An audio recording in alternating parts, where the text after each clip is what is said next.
We know you've noticed it at the pump. The price of gasoline is climbing again.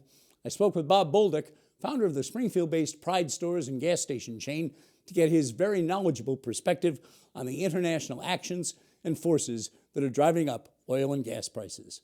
Right now, we've recently seen a big run-up in cost.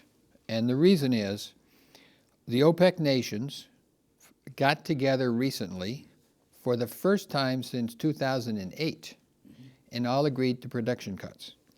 And this time, and what makes this significant, is this time it includes Iran and Iraq, who until now have agreed to any cuts. So as soon as the market saw this, they said, whoa, this is different. So we have seen in the last 3 weeks a cost increase to us of 20 cents. We have passed on less than that already. We've passed on less than 10 cents. So the message to your listeners is keep your tanks full because there are more price increases coming. You said something fascinating as we were sitting here, and I want to ask it early in the interview because it was so interesting to say in terms of how the average consumer doesn't think and doesn't really have an understanding of a lot of different markets, but the oil and gas market in particular, when you think of what's involved in getting your tank full. Good question. Well, you gave it to me. Well, okay, thank you. When you stop to think about it, crude oil comes from several miles underground. It's very heavy and sludgy and gets pumped up, gets put into barges or tankers halfway around the world, sometimes from a very unstable country, gets shipped halfway around the world to refineries, who then run it through an extremely expensive and complicated process. Then it gets sold to a couple of distributors along the way, eventually ends up in our tanks, where we meet all the safety and fire and environmental standards. You pump it into your car, you drive for $2.50 a gallon, you drive away, sipping an expensive coffee, don't hear your engine running, and complain that the price is too expensive, when in fact it's a lot less than the coffee that's sitting on your dashboard. You make a very interesting point about economies of scale and what somebody like you in your business puts up with.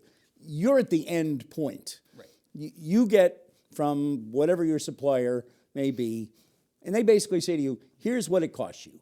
You don't set any price other than what you put it out at the pump, and you got to pay what you just paid out. You got to cover that, and you got to make a little money on each gallon, or like you say, you're not going to be there pumping it tomorrow or the next, pretty soon. You're not going to be. Right. Got to do that.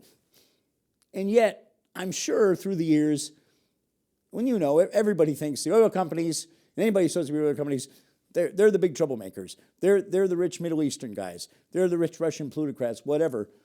Okay, I'm sure they're part of the system. It ain't you, but you got to deal with them in a sense. That's true. That's true. But that's why we appreciate being able to come on to a program like yours and explaining things so that people know that when the price goes up or down, it's because what happened on the world markets. As much as we may or may not love the oil companies, the fact is even they don't set the price anymore. The world is too big. We're now dealing with an international commodity which goes up and down depending on what happens in China or South America or some other politically active country. Let me ask you something. You mentioned particularly Iran, Iraq, Russia, all big. Well, you mentioned Iran and Iraq, I think, mainly. Right. Big producers. Talk about Russia.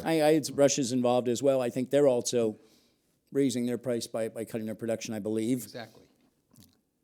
Correct me if I'm wrong. I have read in the past, not recently, but in the past, that the United States, through a lot of different things, a lot of energy conservation, building better automotive systems, we've cut back on the amount of foreign oil we need from the Middle East, from Russia. We still get an awful lot of our oil from Canada. I'd rather get it there, I think, than Russia and the Middle East. But still, we're impacted because our allies are impacted. They get their oil from Europe. Europe gets their oil. Japan gets their oil from the folks we're talking about in the Middle East. You understand the system very well. You said it very well. That's exactly right. The The United States is actually dependent on the rest of the world for their crude. A lot of it comes from South America, and we all know the political instability down there. And all of Europe gets it from Russia. So all these countries are vying for a product. And the countries, another misidea is, the countries don't set the price of oil. They produce it, and the world market, the buyers set the price. It's bid every day. It's supply and demand, like anything else, It's supply and demand. right? So it's really, they only produce it, and then they put it out there in the open market, and it's what people need to pay to get it. So the United States competes with China, Japan, Europe, everybody else for the product. Would you expect in the years to come, I think I read recently they've discovered massive new amounts of shale oil in and under Texas. You see the United States being not only not an energy importer, we already said we're energy independent, but being able to have a little more control over what we have to pay, what you have to charge us at your tank? Absolutely. If we do it right, we can be energy independent instead of energy dependent. That'll depend on more efficient cars and whether or not the U.S. allows safe drilling and safe exploration, and whether they decide to go after the shale oil. We have a tremendous supply of shale oil. Bob Bolduc, Pride Stores, thanks so much for coming in, giving us some very important perspective. My pleasure.